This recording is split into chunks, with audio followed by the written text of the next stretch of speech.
గౌరవ ఎమ్మెల్యే గారికి, గౌరవ మేయర్ గారికి,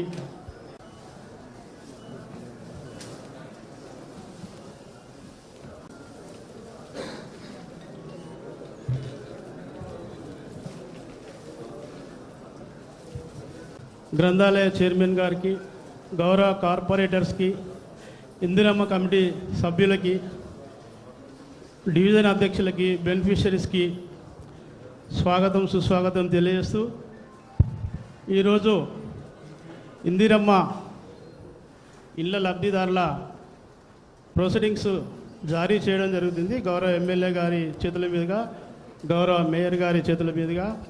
ఇప్పుడు ఒక్కొక్క డివిజన్లో బెనిఫిషరీస్ లిస్ట్ ఉంది. మీ యొక్క పేర్లు పిలుస్తాం, ఆ పేర్లు పిలిస్తే దాని ప్రకారం రావాల్సిందిగా కోరుచున్నాం. అదే రకంగా కోరుచున్నాం. చేతుల మీదుగా, గౌరవ మేయర్ గారి చేతుల మీదుగా ఈ ప్రొసీడింగ్స్ను జారీ చేస్తారు. ఈ యొక్క 15 డివిజన్లలో లబ్ధిదారులను సెలెక్షన్ చేయడం జరిగింది. ఒక్కొక్క డివిజన్ నుంచి వెళ్ళి లబ్ధిదారుల పేర్లు పిలుస్తాం. ఆ పేర్లను ఉద్దేశించి మీరు దయచేసి గలాటా చేయకుండా ఎవరినైతే పిలుస్తామో వారే వచ్చి ప్రొసీడింగ్స్ తీసుకోవాల్సిందే కోరుచు ఈ యొక్క కార్యక్రమం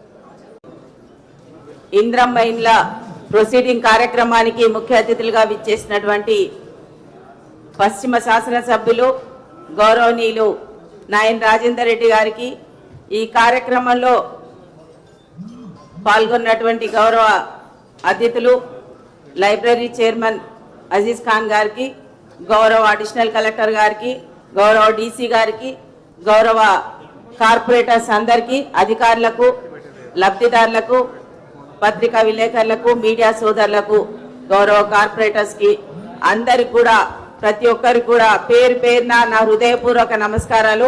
అందరికి కూడా, లబ్ధిదారులందరికీ కూడా హృదయపూర్వకంగా శుభాకాంక్షలు తెలియజేసుకుంటున్నా.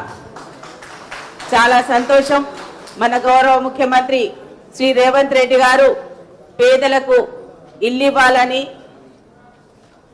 సొంత ఇల్లు అంటే ఒక కలగా మిగిలిపోయే పరిస్థితిలో ఉన్న పేదవాళ్ళ కళను నెరవేర్చే విధంగా ఇంద్రమ్మ ఇండ్ల కార్యక్రమాన్ని తీసుకొని, ఆ రోజు మనం చూసినటువంటి ఇంద్రమ్మ రాజ్యాన్ని తిరిగి ప్రజల్లో చూసే విధంగా ఈ ఇంద్రమ్మ ఇండ్లను ఇవ్వడం, దాన్ని అందరూ కూడా ఇస్తారో లేదో అన్న ఆలోచనలో ఉన్న వాళ్ళకి ఇప్పుడు ప్రతి ఒక్కరికి కూడా ఇల్లు వచ్చే విధంగా ఈరోజు ఇంత పెద్ద ఎత్తున గౌరవ ముఖ్యమంత్రి గారి ఆలోచన, వారి సహకారం, వారి స్ఫూర్తితోటి ఈరోజు కళ నెరవేరుతుంది. ప్రతి ఒక్కరు కూడా చాలా వరకు పశ్చిమ నియోజకవర్గంలో ఇప్పటికి 257 ఇండ్లకు ప్రొసీడింగ్స్ కార్యక్రమాన్ని ఈరోజు తీసుకోవడం చాలా సంతోషం. నేను గౌరవ శాసనసభ్యులు గారితో వాడలలో వెళ్తున్నప్పుడు వారు ఎవరైతే ఇంద్రమ్మ ఇల్లు కట్టుకున్నారో వాళ్ళ ఇంటికి తీసుకుపోయి వాళ్ళు సంతోషంగా, వాళ్ళ కళ్ళలో సంతోషంతో మన శాసనసభ్యులు కానీ, నాయనన్నను కానీ, మన గౌరవ ముఖ్యమంత్రి కానీ ఆశీర్వదిస్తూ సంతోషంగా ఇంట్లో కొబ్బరికాయ కొట్టించుకొని భార్యాభర్తలు అందరూ కూడా దీవిస్తున్న తరుణాన్ని, ఆ విషయాన్ని అక్కడ వెళ్ళినప్పుడు చూడడం జరిగింది. అలాంటి ఈరోజు ఇంకా చాలా మంది కూడా ప్రొసీడింగ్ కార్యక్రమాన్ని తీసుకోవడం చాలా సంతోషం. ఈరోజు మన గౌరవ పశ్చిమ శాసనసభ్యులు ఇవే కాకుండా ఇంకా ఎక్కువ నిధులు తీసుకొచ్చే విధంగా, ఎక్కువ ఇళ్లను కూడా తీసుకొచ్చే విధంగా వారు చేస్తున్న ప్రయత్నానికి వారికి ధన్యవాదాలు తెలియజేసుకుంటూ, మంచి నిధులను అత్యధికంగా ప్రతి చోట కూడా ప్రజల సమస్యల కోసం వెళ్తూ నిధులను కేటాయిస్తూ ఎప్పటికప్పుడు పర్యవేక్షిస్తూ అందరి గురించి ఆలోచిస్తూ ఈ రోజు ప్రజల్లోకి ముందుకు వెళ్తున్నందుకు, అదేవిధంగా మన గౌరవ ముఖ్యమంత్రి శ్రీ రేవంత్ రెడ్డి గారికి వారు చేస్తున్న ఆలోచన ప్రతి ఒక్కరికి కూడా పేదవాళ్ళకి ఇవ్వాలన్న ఆలోచన చేస్తున్న వారికి హృదయపూర్వకంగా ధన్యవాదాలు తెలియజేసుకుంటున్నాం. Thank you madam. Warangal west నియోజకవర్గంలో ఇందిరమ్మ ఇళ్ళ ప్రోగ్రాం మరి వారి యొక్క ప్రొసీడింగ్స్ ఇవ్వటానికి ఏర్పాటు చేసిన కార్యక్రమానికి వచ్చినటువంటి పెద్దలు మేయర్ గుండు సుధారాణి గారు, అజీజ్ ఖాన్ లైబ్రరీ చైర్మన్ గారు, డిప్టీ కలెక్టర్ గారు, మరియు ఫ్లోర్ లీడర్ తోట వెంకన్న గారు, కార్పొరేటర్లు, ఇక్కడికి వచ్చిన ప్రజాప్రతినిధులు మరియు లబ్ధిదారులు అందరికీ కూడా కంగ్రాచులేషన్స్ చెప్తూ, మరి ఇంత మంచి కార్యక్రమం ఇలా నిజంగా చెప్పాలంటే చాలా గర్వంగా ఉన్నది. వరంగల్ వెస్ట్ నియోజకవర్గంలో గత 15 ఏళ్ళకెళ్ళి ఎక్కడ కూడా ఒక్క ఇల్లు ఇచ్చిన దాఖలు లేవు. ఒక్క ఇల్లు, ఇందిరమ్మ ఇల్లు కానీ డబుల్ బెడ్రూమ్ కానీ. ఇవాళ సుమారు ముఖ్యమంత్రి రేవంత్ రెడ్డి గారు సుమారు ఒక్కొక్క నియోజకవర్గానికి 3500 ఇండ్లు ఇందిరమ్మ ఇల్లు ఇవ్వటం జరిగింది. మరి అందులో 2000 మందికి ఇప్పటి వరకు 20,80,00,000 రూపాయలు నగదు జమ చేయడం జరిగింది. అంతేకాకుండా ఇంకా 42.3 కోట్లు ఇంకా ఉన్నాయి ఇవ్వటానికి. లబ్ధిదారులు ఎంతమంది అప్లై చేసుకున్నా ఇవ్వటానికి ప్రభుత్వం, కాంగ్రెస్ ప్రభుత్వం సిద్ధంగా ఉన్నది. మీరు తీసుకున్న వాళ్ళు కూడా ఇంకా 4గురికి చెప్పండి, అప్లై చేసుకున్న వాళ్ళని రమ్మని చెప్పండి, ఇవ్వటానికి సిద్ధంగా ఉన్నాం. ఎక్కడ మధ్యలో దళారు వ్యవస్థ లేకుండా స్ట్రైట్గా ఇవాళ లబ్ధిదారులని ఎన్నడూ కూడా ఇలాంటి ఏసీ హాల్లో కలెక్టర్ ఆఫీస్లో కూర్చోబెట్టి వారికి ప్రొసీడింగ్స్ కానీ వారికి పట్టాలు కానీ ఇవ్వటానికి మేము ముందుకు వచ్చినామంటేనే మా యొక్క చిత్తశుద్ధిని మీరు అర్థం చేసుకోండి. ఇవాళ మీరు రేపు ఎలక్షన్లప్పుడు కూడా ఇంకెప్పుడు ఎలక్షన్లు వచ్చినా ఇంకేది ఉన్నా 1000కో 2000కో జీవితాలను తాకట్టు పెడితే ఇవాళ ఈ ఇండ్లు వచ్చేటియా 5 లక్షల ఇండ్లు అనేది గమనించండి. మీ ఓటు హక్కును ఎప్పుడు దుర్వినియోగం చేసుకోకండి. ఏ ప్రభుత్వం పనిచేస్తే ఆ ప్రభుత్వం పక్షాన నిల్చోండి, అండగా ఉండండి. ఇవాళ ఒక ఇల్లే కాదు, రేషన్ కార్డులే కానివ్వండి, రేపు పెన్షన్లే కానివ్వండి, ఇవాళ కరెంటే కానివ్వండి, ఇంకా ఎన్నో సంక్షేమ పథకాలు అట్టడుగు వర్గాలకు, పేదలకు, కింది స్థాయి ఉన్న వర్గాలకు చేరే విధంగా ముఖ్యమంత్రి రేవంత్ రెడ్డి గారు ఈ పథకాలను తీసుకుంటున్నారు. కాబట్టి మీరు అందరికీ విజ్ఞప్తి చేస్తున్నా, మళ్ళా చెప్తున్నా, మీకు ఏవి కావాలంటే అవి వరంగల్ వెస్ట్ నియోజకవర్గంలో ఏ అవసరం ఉన్నా తీర్చడానికి మేము ఉన్నాం. మేమందరం కలిసి టీం వర్క్ పనిచేస్తున్నాం. మీలాంటి వాళ్ళందరికీ కూడా ఏ అవకాశం ఏ ఉన్నా కానీ చేయటానికి సిద్ధంగా ఉన్నాం. 80% కంప్లీట్ చేయగలిగినాం. ఇవాళ ఇంకో 20% ఉన్నాయి. అవి ఆర్థిక పరిస్థితుల బట్టి 2 రోజులు వెనుకో ముందు అవి కూడా 5 ఏళ్ల లోపల కంప్లీట్ చేస్తాం. ఎందుకంటే అప్పుల పాలు చేసి గతంలో మొత్తం దోసుక తిని అప్పుల పాలు చేయటం వలన ఆ 20% కూడా పెండింగ్ ఉన్నది. ఆ పెండింగ్ను కూడా ఒక్కొక్కటి క్లియర్ చేసుకుంటూ పోవాలన్న ఆలోచనతోటి ముఖ్యమంత్రి గారు చిత్తశుద్ధితోటి ఉన్నారు. 80% చేసిన కంప్లీట్ కంటే ఆ 20% ఉన్నది ఏమైంది? తులం బంగారం ఏమైంది? మరి ఇంకోటి 2-3 ఉన్నాయి కదా, స్కూటీ ఏమైంది? ఇవి అడుగుతున్నారు. కానీ కంప్లీట్ చేసిన ఇండ్లని కానీ, కరెంటు కానీ, మహిళలకు ఇచ్చిన ఉచిత బస్సులు కానివ్వండి, కరెంటు ఫ్రీ కానివ్వండి, సన్న బియ్యం కానివ్వండి, 2 లక్షల రుణమాఫీ కానివ్వండి, ఇవి అయిపోయిన వాటి గురించి ఎవరు మాట్లాడట్లే. పెండింగ్ ఉన్న ఏవైతే 20% ఉన్నాయో వాటి గురించి మాట్లాడటం. అవి మీరు మాట్లాడటంలో న్యాయం ఉన్నది. మేము ఇచ్చిన వాగ్దానం తప్పకుండా నెరవేరుస్తాం. కానీ 2 ఏళ్లకే ఒక్కసారి మీద పడ్డట్టుంటే ఆర్థిక వ్యవస్థ చిన్న భిన్నం అయిపోయి ఉన్నది కాబట్టి వాటిని త్వరలోనే కంప్లీట్ చేయాలన్న ఆలోచనతోటి ముఖ్యమంత్రి గారు ఈ అప్పులు కట్టుకుంటూ ఈ స్కీమ్స్ని కంప్లీట్ చేస్తూ పోతున్నారు. కానీ కొన్ని పార్టీలు ఉన్నాయి గుడ్డగాల్చి మీదేయటం, వాళ్ళు ఎప్పుడు చెయ్యరు, చేసిన వాళ్ళని ఏలెత్తి చూసుకుంటూ బతకటమే అలా అలవాటు అయిపోయింది. లేదంటే రాముని పేరు చెప్పి దేవుని పేరు చెప్పి కొన్ని పార్టీలు మతతత్వాలను రెచ్చగొట్టుకుంటూ పోవటం. మీరేం చేసిందో చెప్పి ప్రజల దగ్గరికి వస్తే బాగుంటుంది. మేము ఇవి చేసినాం, డబుల్ బెడ్రూమ్లు ఇచ్చినాం, కట్టి ఉన్న ఇండ్లని 1200 ఇండ్లని ఇస్తున్నాం, 600 ఇచ్చినాం, ఇంకా 600 ఇస్తున్నాం, మహిళలకు ఫ్రీ బస్ ఇచ్చినాం అని 1,00,000 మేము చెప్పుకుంటూ పోతాం. మీరు చెప్పుకోవటానికి ఏమన్నా ఉన్నాయా? మీరు చెప్పుకోవటానికి ఏమన్నా ఉన్నాయా? చూపియండి.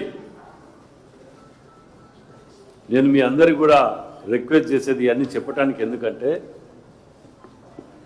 కాంగ్రెస్ పార్టీ కుటుంబం వెనుకటి నుంచి కూడా వచ్చినటువంటి త్యాగాలతోటి కూడుకున్నది. ఏది కానీ అట్టడుగు ఏ స్కీమ్ పెట్టినా అట్టడుగు వర్గాలకు పోయే విధంగా ఉంటాయి.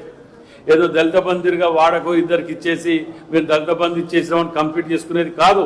ఇవాళ మేము ఏమని చెప్తున్నాం, ఈ ఇండ్ల గురించి రాని వాళ్ళని కూడా మీరు వెళ్ళి చెప్పండి, రాని వాళ్ళకి ఇస్తాం. ఇంకోటి వచ్చిన వాళ్ళకు కొందరికి ఇబ్బంది ఉన్నది, 1-2 బిల్లులు పడ్డాయి, మిగతా బిల్లు రావట్లేదు అని అంటున్నారు కొందరు. నా దగ్గరకు వచ్చిండ్రు కూడా ఆఫీస్కు, వాళ్ళకు కూడా విజ్ఞప్తి చేస్తానా, మీరు కూడా చెప్పండి అవసరం అయితే. ఒకరోజు నా క్యాంప్ ఆఫీస్లోనే దీని మీద గ్రీవెన్స్ పెట్టదలుచుకున్నా. గ్రీవెన్స్ అంటే ఈ డౌట్లు ఉన్న వాళ్ళందరూ వస్తే అధికారులు కూడా ఆ రోజు మన హౌసింగ్ వాళ్ళు కానివ్వండి, కార్పొరేషన్ నుంచి కానీ వాళ్ళు ఉంటారు. మీ సమస్య ఏందో అక్కడికక్కడే పరిష్కారం చేసే విధంగా ఓ రోజు ఉదయం నుంచి సాయంత్రం వరకు ఒక గ్రీవెన్స్ ఏర్పాటు చేయదలుచుకున్నా. రాని వాళ్ళకు ఇబ్బంది ఉంటే ఆ సమస్య తెలుసుకోవటానికి మీరు 4 దిక్కుల ఆఫీసుల చుట్టూ తిరగకుండా ఉండటానికి ఇది ఒకటి ఏర్పాటు చేయటం ఒకటి జరుగుతున్నది. రెండోది, మళ్ళా ఇప్పుడు 3,500 ఇండ్లు ఇస్తారు. ఇచ్చిన 3,500 2,000 అయినాయి, ఇంకా 1,500 ఉన్నాయి. ఎందుకంటే పట్టణంలో జాగ లేని వాళ్ళు కట్టుకోవటానికి వాళ్ళకి జాగ లేదు, వారికి ఏం ఉపయోగం? కాబట్టి వారికి ముఖ్యమంత్రి గారు కలెక్టర్లకు కూడా ఆదేశాలు ఇవ్వడం జరిగింది. ఎక్కడైతే జాగలు ఉంటాయో 7-8 ఎకరాలు 10 ఎకరాల జాగ ఉంటే చూడండి, G+3 కట్టి జాగ లేని వాళ్లకు ఆ ఇండ్లు ఇవ్వాలి అనే ఆలోచనతోటి కూడా ముందుకు పోతున్నారు. దాన్ని కూడా త్వరలోనే ఉన్నాం. ఆ జాగ లేని వాళ్ళకు కూడా ఇండ్లు ఇవ్వటానికి ప్రభుత్వం సిద్ధంగా ముందుకు వస్తుంది. కాబట్టి మీరు కూడా ఎక్కడ కన్ఫ్యూజ్ కాకండి. మాకు బిల్లు రాలేదు అని 4 దిక్కులు తిరగకుండా క్యాంప్ ఆఫీస్కి వచ్చినా పర్వాలేదు, ఇక్కడ ఆఫీస్కి వచ్చినాక హౌసింగ్ ఆఫీస్కి పోయినా పర్వాలేదు. మీరు అక్కడికి పోయినప్పుడు వీటిని ఏం జరుగుతుంది, ఎందుకు రాలేదు అని చెప్తే వాళ్ళు క్లియర్గా మీకు ఎక్స్ప్లెయిన్ చేస్తారు. దాని ప్రకారం పోండి. మేము కూడా అధికారులకు ఆదేశాలు ఇవ్వటం జరిగింది. ఎవరికైతే చిన్నవి తప్పులు జరిగితే, కొన్ని స్లాబ్ అని పడ్డది, వాళ్ళ రేకుల ఇల్లే ఉన్నది, స్లాబ్ అని కూడా కొందరు అప్పుడు కొన్ని తప్పులు జరిగినాయి, మొత్తం జరగలేదని అనట్లే, కొంచెం ఒక 1-2% జరిగినాయి. ఆ 1-2%ను కూడా మళ్ళీ మీరు అప్లికేషన్ పెట్టుకుంటే దాన్ని రీఎంక్వైరీ చేసి 2 రోజులలోనే దాన్ని కూడా క్లోజ్ చేసి మీకు సెకండ్ థర్డ్ బిల్ కూడా ఇవ్వడానికి మేము సిద్ధంగా ఉన్నాం. L1, L2, L3 ఉన్న దానిలో కూడా అన్ని కలిపి దాన్ని ఒకటి మీకు ఈజీగా ఉండే విధంగా ఏర్పాటు చేయడానికి పోతున్నాం. మూడవది, గతంలో మీకు ఎవరికైనా కారు ఉన్నది, అమ్ముకున్నారు, కారు ఉన్నది కాబట్టి మీకు అది ఈ స్కీమ్ వర్తించది.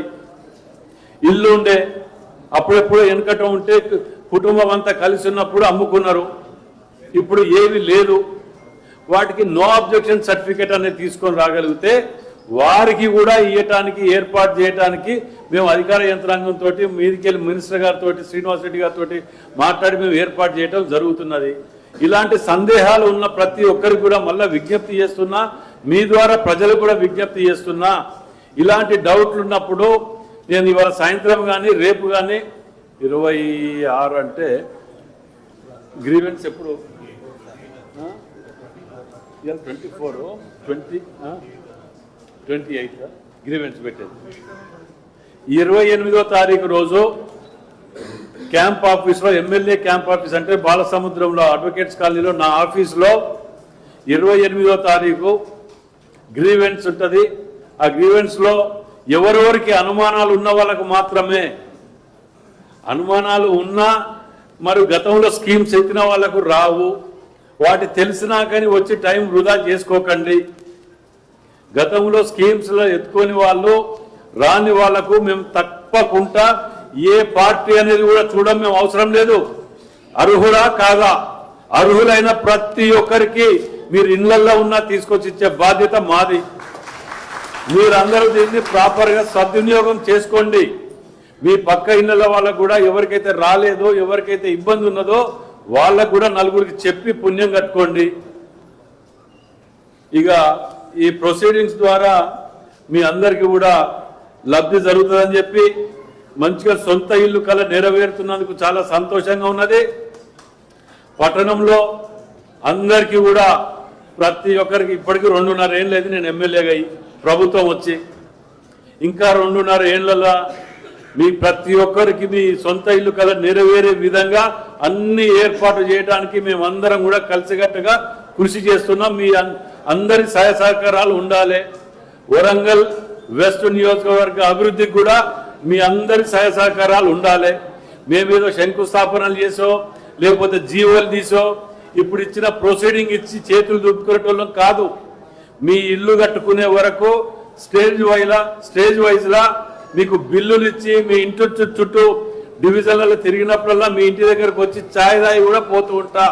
మీ అందరి పనులు సద్వినియోగంగా జరిగే విధంగా మేము ఫాలోఅప్ చేస్తుంటామని మనవి చేస్తూ సెలవు తీసుకుంటున్నాం.